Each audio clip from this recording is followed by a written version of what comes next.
Welcome to my channel Make Max Easy with Malar. Today class 10th Coordinate Geometry Chapter 5 Exercise 5.2 11th problem. If the points A 2, 2, B minus 2, minus 3, C 1, minus 3 and D x, y form a parallelogram, then find the value of x and y. 4 points கொடுத்திருக்காங்க. அது parallelogram form பண்ணனும்னு சொல்றாங்க. அந்த கண்டிஷனை use பண்ணி we have to find the value of x and y. x எங்க இருக்கு? D வந்து பாயிண்ட்ஸ் கொடுக்கல, x y சொல்லியிருக்காங்க. ஸோ இதோட வேல்யூவை நம்ம ஃபைண்ட் அவுட் பண்ணணும். சொல்யூஷன் போகலாமா? parallelogram ட்ரா பண்ணிக்கோங்க. ABCD.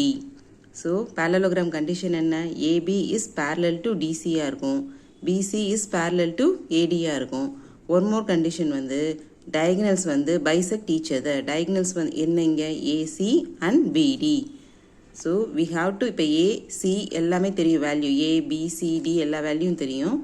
We have to find midpoint of AC which is equal to midpoint of BD. So A value தெரியும், C வேல்யூ தெரியும். இதோட midpoint find out பண்ணுங்க.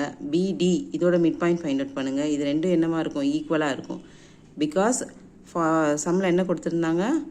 இந்த பாயிண்ட்ஸ் வந்து parallelogram ஃபார்ம் பண்ணணும்னு சொல்லியிருக்காங்க. அதனால நம்ம இந்த கண்டிஷனை எடுத்திருக்கோம். we have to find midpoint of AC which is equal to midpoint of BD. so இப்படியே ஃபார்முலா ஈக்குவலாக தான் இருக்கும் கன்ஃபார்மாக, பிகாஸ் the பாயிண்ட்ஸ் வந்து parallelogram ஃபார்ம் பண்ணுது. So midpoint of AC, A அதுக்கு ACயோட பாயிண்ட்ஸை நம்ம எழுதிக்கலாம்.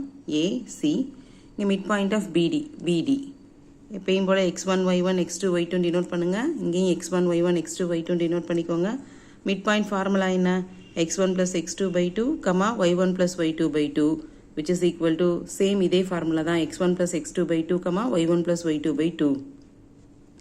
இப்போ x1 வேல்யூ சப்ஸ்டியூட் பண்ணுங்க, 2 plus x2 value 1 divided by 2, y1 என்ன value 2 minus y2 value 3 divided by 2, x1 value minus 2 plus x2 value x divided by 2, y1 value minus 3 plus y2 value y divided by 2. So simplify பண்ணீங்கன்னா 3 by 2, minus 1 by 2, which is equal to x minus 2 divided by 2, y minus 3 divided by 2. So இங்கே இது x, இதுவும் x தான், x ஓட parts. So இதையும் நம்ம equate பண்ணோம், because ஈக்குவலாக தான் இருக்குது. இது y coordinates, y coordinatesம் ஈக்குவலாக தான் இருக்கும். So x minus 2 divided by 2 which is equal to 3 by 2 நான் எடுத்திருக்கேன். இங்கே y minus 3 divided by 2 which is equal to எதுக்கு ஈக்குவலாக இருக்கும்? y coordinates. இதில் இருக்க y coordinates minus 1 by 2. இதை cross multiply பண்ணுங்க. 2 into x minus 2 which is equal to 6. 2 into y minus 3 which is equal to minus 2. multiply பண்ணுங்க. split பண்ணி multiply பண்ணணும். So 2x, 2 2s are 4.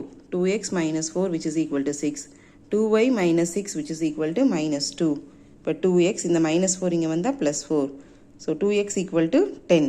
x equal to 10 divided by 2, x equal to 5. Again y க்கு போனோம்னா 2 into y minus 3 which is equal to minus 2. Split பண்ணி multiply பண்ணுங்க.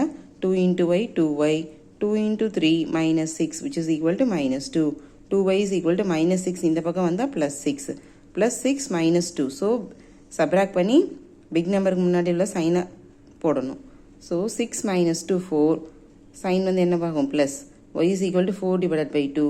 y is equal to 2. Answer D point வந்து தான் x, y. அந்த x, y இருக்க பிளேஸில் நம்ம ஃபைண்ட் அவுட் பண்ண x equal to 5 and y is equal to 2 நம்ம சப்ஸ்டியூட் பண்ணிட்டோம். அண்டர்ஸ்டாண்ட் பண்ணிங்களா ஸ்டூடெண்ட்ஸ்? தேங்க்ஸ் ஃபார் வாட்சிங்.